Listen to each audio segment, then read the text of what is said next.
ओ प्यारी सीते, ये तो आपके हाथों की चूड़ामणि है।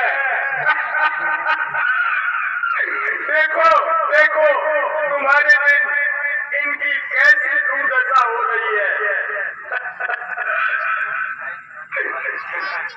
निशानी आज होगी, इस दुखी के सामने फाड़ कर पर्दा निकल आओ इस अभागे राम के पास।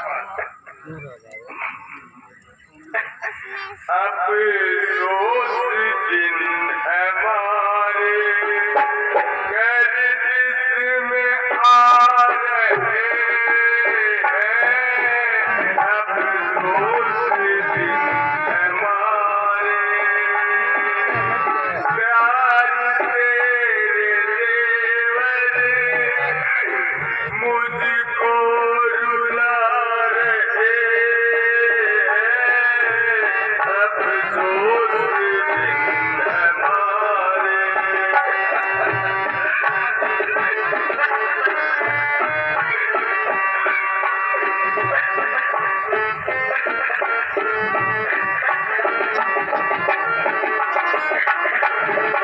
चंपा कली ने दिल की मुरझा दिया कली को।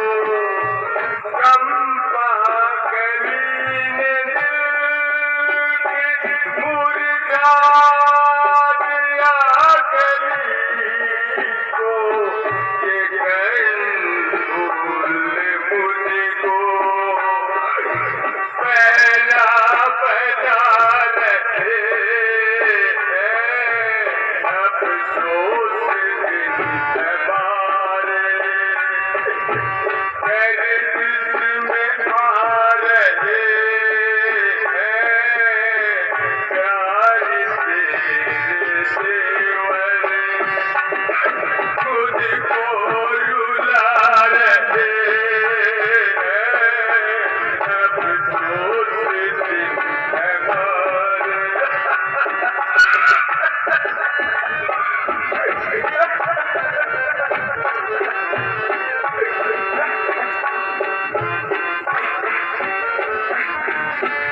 ये आरज़ी जिगर में है, आरज़ी डुबोती।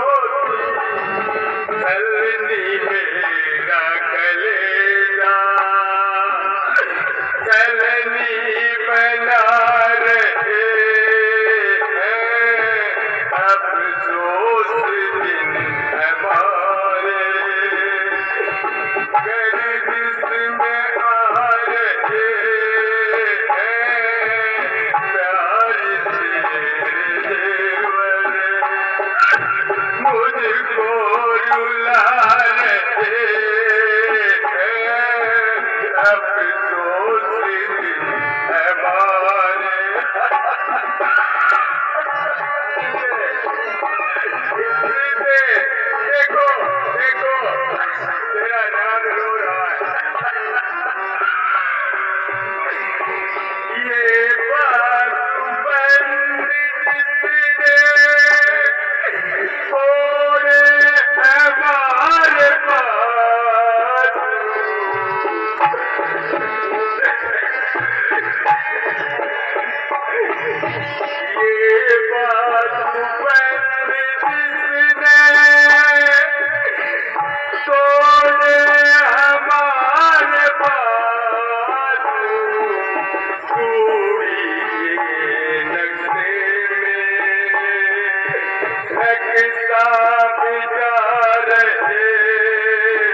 भाई लक्ष्मण तू ही इनकी पहचानेगा,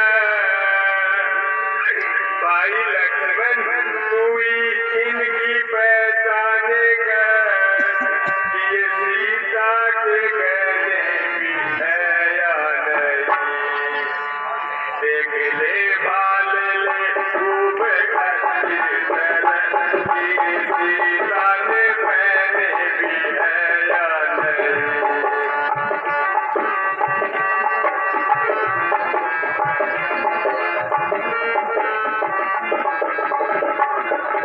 जितने देवर रतन और जटायु जड़े, हार बिंदी व माला व पकड़ियो। जो है तुम्हारे अगड़ी पड़े, इसमें माथे की बिंदिया भी है या नहीं।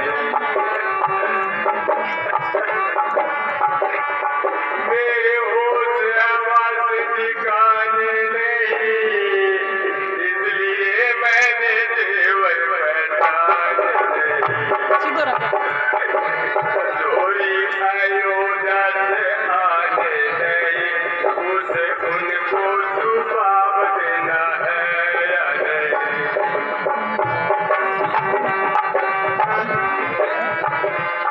भाई पहचाना इनकी मैं कैसे करूं, भाई पहचाना इनकी मैं कैसे करूं, उस समझ में मेरे बात आई नहीं, इनको पहचान देता बेखूबी से मैं, इनमें जेवर वो देता दिखाई नहीं।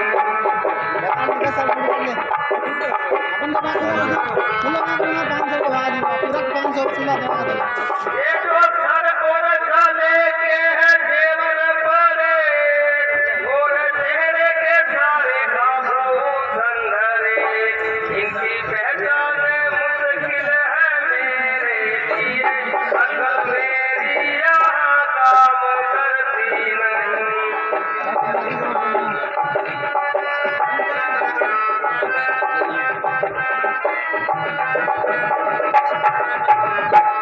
क्योंकि मैंने अपनी उम्र भर में कभी माता सीता के चेहरे को देखा नहीं, कोई पाँव का जेवर छोटी का दो जरा, दूंगा फौरन उन्हें पहचान देते।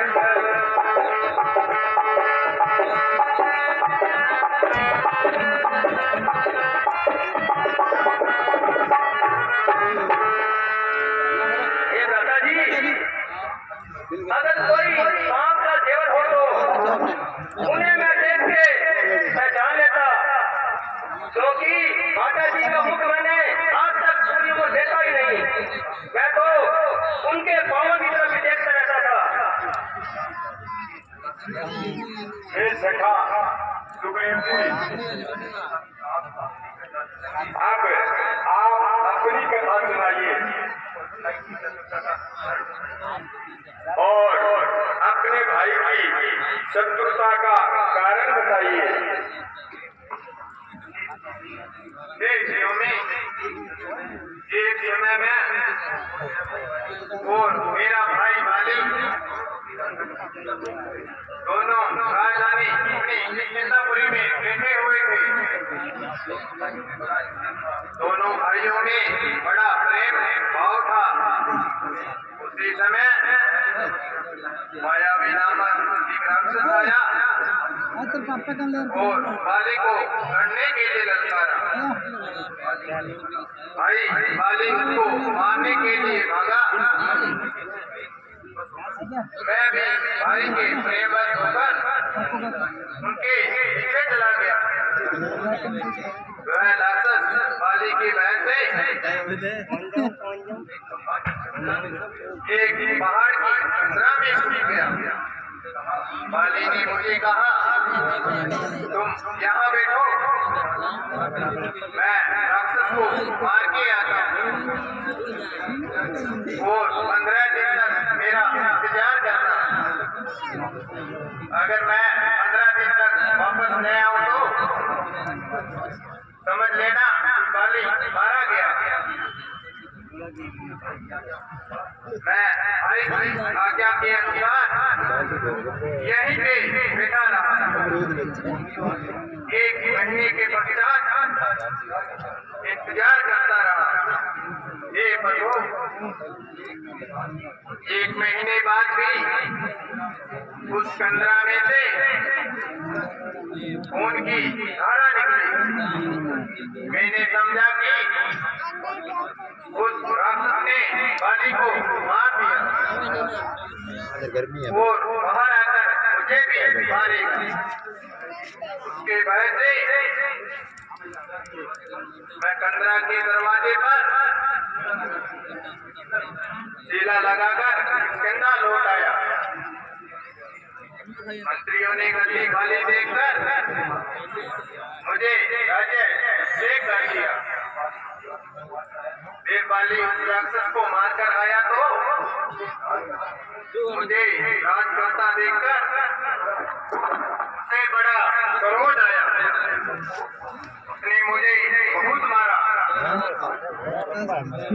राज्य में स्त्री को छीन ले गया। ये प्रभु मैं उसके भय से इसी पर्वत पर रहता हूँ। वह रात के वक्त से इस पर्वत पर नहीं आ सकता।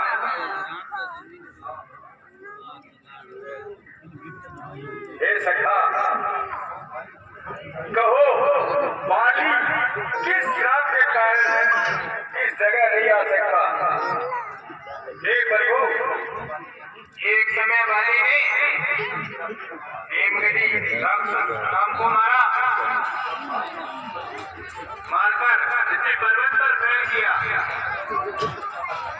इस पर्वत पर मातम ऋषि का आश्रम था। तो उसके आश्रम में बहू के बेटे पड़े। उन्होंने गुस्से में आकर श्राप दिया, तुम अगर पर्वत पर आया तो भस्म हो जाएगा। हे सखा, मैं प्रतिज्ञा करता हूँ कि तुम्हारा दुख दूर अवश्य करूंगा और बाली को एक ही बार से चकनाचूर करूंगा। किंतु हे नाथ, बाली से युद्ध करना साधारण काम नहीं है। प्यारे सुग्रीव, तुम कोई भी चिंता मत करो। हमारा बाण उसे कदापि जीवित नहीं रहने देगा। किंतु इसका प्रमाण तो तुम चाहो।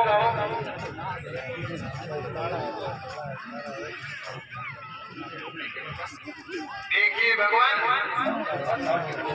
ये सामने 7 के वस्त्र खड़े हैं। बाली जब बाण चलाता है, इनमें से 4 बाण अपने पार गिराता है। तो देखो, मैं एक ही बाण में इन 7 को गिरा देता हूँ।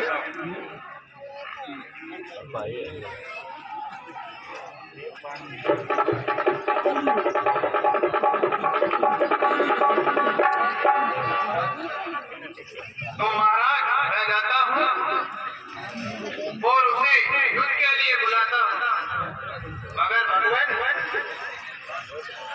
बाली को देखते ही मेरे प्राण सूखने लग जाते हैं।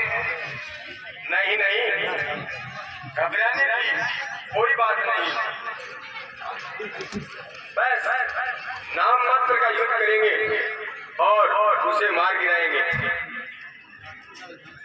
बहुत अच्छा, मैं जाता हूँ।